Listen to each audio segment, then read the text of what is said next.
I'll just say this too as a talking point that to just kind of get you thinking. The other thing that's happening right now is Gtac has obviously been in the media dismissing the physical reality of Brunerite asbestos up in the Pinokies. In case you're not aware of why they're doing that, I think, at least in my mind, one of the reasons is rooted in the very law that they wrote here in Wisconsin. Bob cites to this day, Tom Fitz, Marcia DeJournaroot, University of Lawrence, the Wisconsin Geological Service, the DNR. Everybody has confirmed the presence of Brunerite asbestos, a very carcinogenic rock. Bob Seitz is still in the media saying it's a debate, and they still are on the record with the DNR saying they don't expect to find it in the ore or in the Pinokies up there. Highly unlikely that they'll have to deal with it. Why is that happening? How could a mining company be so blatant in their denial of physical reality?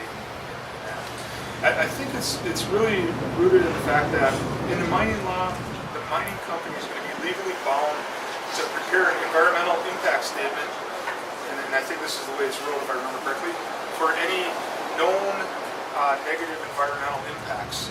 And so that word known becomes a part of the shell game, a part of that dance of public relations that is really a dance of life and death and sickness for us as people who live here. Where do you see playing out? Brunerite asbestos, right? We don't expect to find it, it ain't there, there's one. So that's one shell, and they're moving that around, and there's a reason for that. They admit the physical reality, they admit the truth, and we know from Tom Fitz's in the documentary that's going around that Gtac does know the truth about asbestos. But if they admit that publicly, they are bound by law now to describe a full scenario of environmental impact statement related to that particular issue. And when you get into an environmental impact statement, saying things like, as you're parading in front of, as a coal sergeant board, there ain't going to be that much asbestos. We don't think it's going to be a problem. That ain't going to fly. You have the Army Corps of Engineers and EPA and everybody else sitting there that's going to want to know exactly what are we dealing with in terms of how much, what types of substances and all of that. The mining company does not want to have to describe asbestos. But it's worse than just that, because as many of you probably know, they're priding themselves on their 3 or 4 core samples they drilled, which again I think was probably just posturing for the public. They're sitting on how many? Almost 250 core samples of that particular mountainside there, and the generalized area, as a collection of historic core samples that they're not discussing. And everybody, I think, understands the word proprietary as a business, as business jargon. But the fact that they're still talking like we need to collect. Don't believe all of those posers like Tom Fitz and Marcia DeJournaroot who spent their lives as geologists in the Pinokies. We just got here from Florida, and we are the experts, right?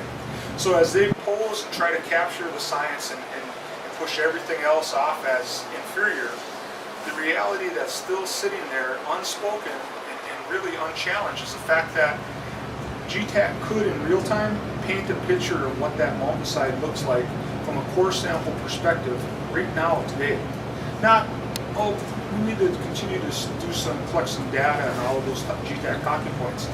That's sitting right now in storage. And I would say this, Tim Myers and whatever other geologists they hire are probably poring over them and have been poring over those core samples for a long time and know exactly what's in the mountain right now. But that's the part of another part of that shell game of not disclosing the physical realities. And so how does that play out when you got the state of Wisconsin?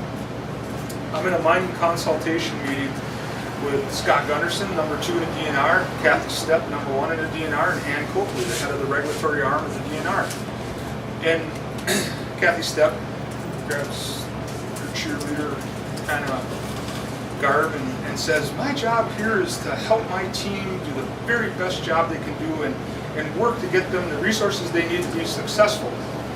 And I found that to be so interesting because I just got done drilling Annie Coakley about the core samples, and her response to me was, we have requested the core samples repeatedly from Gtac. They will not turn those over to us. So the DNR, when you think of Ann Coakley and her staff, they want those core samples. They want to know what's in the mountain. They're requesting that directly to the mining company. The mining company's going, don't worry about it. And so I hear Cathy Stepp talk about how she's there to, make sure her team is successful, and I just asked her in that consultation. So that's really interesting. I said, I think that's wonderful that you carry that kind of spirit for your team, getting them the resources they need. I go, you obviously just heard Ms. Coakley say that she has requested at least 4 or 5 times, and in writing, those core samples from Gtac. I'm like, Secretary Stepp, have you ever stepped in to facilitate that process? Have you ever stepped in to push the mining company and demand, as the state of Wisconsin DNR, who's in charge of protecting the public, that those core samples need to be turned over so everybody can see what's in that mountainside? And she said, we're not bound by law to do that. And I had a couple of other comments that I shared with her that were probably out of frustration, but I didn't swear. I didn't swear. Sure. I didn't